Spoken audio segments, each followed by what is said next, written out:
Used to believe family was unbreakable, that blood meant loyalty, and that no one would betray you in the name of ambition or greed. Those beliefs were forged over Sunday dinners, road trips, and the quiet evenings when my father would hum softly in the kitchen, and my mother would smile, her eyes reflecting a love so constant it felt unshakable. But as life unfolded, I learned that the people who taught you love could also be the ones to twist it into something poisonous. My name is Ethan Marshall, and my story begins in a quiet suburban neighborhood outside Denver. The houses were lined with perfectly trimmed lawns and white picket fences, the kind of place where the neighbors knew your name and waved, even if only out of habit. My father, Gregory Marshall, had built a construction business from scratch. A man of iron will and relentless drive, he believed in working hard, living honestly, and teaching his children that integrity was worth more than money. My mother, Linda, was the balance, tender and patient, the kind of woman who smoothed over every argument and believed that love could heal any wound. I had an older brother, Nathaniel, who was brilliant and charismatic. He always seemed to know exactly what to say, to charm everyone he met, and to secure opportunities that others only dreamed of. My younger sister, Claire, was quiet but cunning, observant, and often underestimated. And me, I was the middle child, the invisible one, content with my quiet life as a teacher, living in a small apartment, away from the business chaos my father had created. Everything changed the year my father suffered a massive heart attack. He survived, but the event left him weakened and vulnerable, forcing him to relinquish control of the business he had built from nothing. Nathaniel seized the opportunity, moving back to town almost immediately, and quickly positioned himself as the de facto leader. Claire took on the financial side, suddenly displaying a talent for maneuvering numbers, a skill she had never demonstrated before. My mother trusted them completely, and even I hesitated to question their actions, believing they were acting in the family's best interest. At first, I was grateful. They were stepping up, managing responsibilities I couldn't have handled. But slowly, subtle discrepancies began to surface. Payments were missing, vendors were complaining, and employees were quietly leaving. I asked questions, but Nathaniel brushed them off with a confident smirk, and Claire gave vague explanations, insisting I didn't understand the complexities of running a business. Then, one evening, I stumbled upon a conversation I was never meant to hear. Nathaniel and Claire were in my father's office, their voices low but sharp. "We can't keep this going forever," Claire said, her tone tight with worry. Nathaniel laughed softly. "Relax. By the time anyone notices, it won't matter. We'll have it all secured." I felt a chill in my chest, realizing the scope of what I had just heard. That night, sleep eluded me. I began digging quietly, poring over old emails my father had sent me, comparing them to recent financial statements. The pattern was clear. Shell companies, offshore accounts, siphoned funds, all traced back to Nathaniel and Claire. They weren't just managing the business, they were systematically stealing from it. When I confronted them, Nathaniel smirked and said, "Dad built this for us for the future. You're too soft to understand what it takes." Claire, tearful and hesitant, claimed she had been pressured, that Nathaniel was the mastermind. They asked me to stay silent, saying it would kill our mother if she knew the truth. I believed them at first. I stayed quiet, hoping my silence would preserve what remained of the family. Weeks turned into months. My father's health declined further. My mother's worry etched lines into her face. The siblings' greed became more brazen. Luxury cars, expensive trips, ostentatious displays of wealth.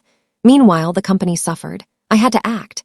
I hired a forensic accountant and began documenting everything. Every illicit transaction, every forged signature, every falsified record. It took painstaking time, patience, and restraint. When I finally presented the evidence to my mother, she refused to believe it. She accused me of jealousy, of wanting to tear the family apart. She begged me to let it go for the sake of peace. But in her eyes, I could see a dawning horror, a realization that the children she loved had betrayed her completely. I made a choice. I would not act in haste. I would not confront them openly. I would let the truth unfold in a way that ensured justice. I reached out anonymously to investigators, provided every piece of evidence I had compiled, and watched from a distance as the world they built began to unravel. Audits commenced, Federal investigations were launched. The company's accounts were frozen. Nathaniel and Claire, once so confident, were suddenly exposed. They turned on each other, each accusing the other of betrayal. The business, once a symbol of our family's success, became a battlefield. Through it all, I remained in the background. I kept teaching, kept living quietly, my satisfaction internal, private. My mother moved in with me after realizing the magnitude of the deception. She was broken but grateful that someone had taken a stand when the family itself had failed. Nathaniel was eventually arrested for fraud, embezzlement, and tax evasion. Claire negotiated a plea deal, avoiding prison but losing everything she had gained. The company was dismantled. Assets were liquidated to pay debts and restitution, and the remainder was secured in a trust for my mother's care. My father passed away peacefully, never fully aware of the final consequences of his children's actions. I attended the funeral, holding my mother's hand as she wept, the absence of my siblings casting long shadows over the ceremony. Nathaniel was behind bars, Claire absent, both lives irrevocably altered by their own greed. My mother whispered her gratitude and sorrow, acknowledging the bitter truth that sometimes love is not enough to protect those you hold dear. Years later, the scars remain, but life has found a fragile equilibrium. I continue to teach, using my experiences as lessons in integrity and resilience. My mother lives with me, her presence a reminder of what matters beyond wealth or ambition. Occasionally, letters arrive from Nathaniel, unsigned apologies and veiled threats. I do not respond. I reflect on what I have learned. Family can be the most profound source of betrayal, and patience can be the deadliest weapon when wielded correctly. Justice is not always immediate, and revenge is not always satisfying in the moment.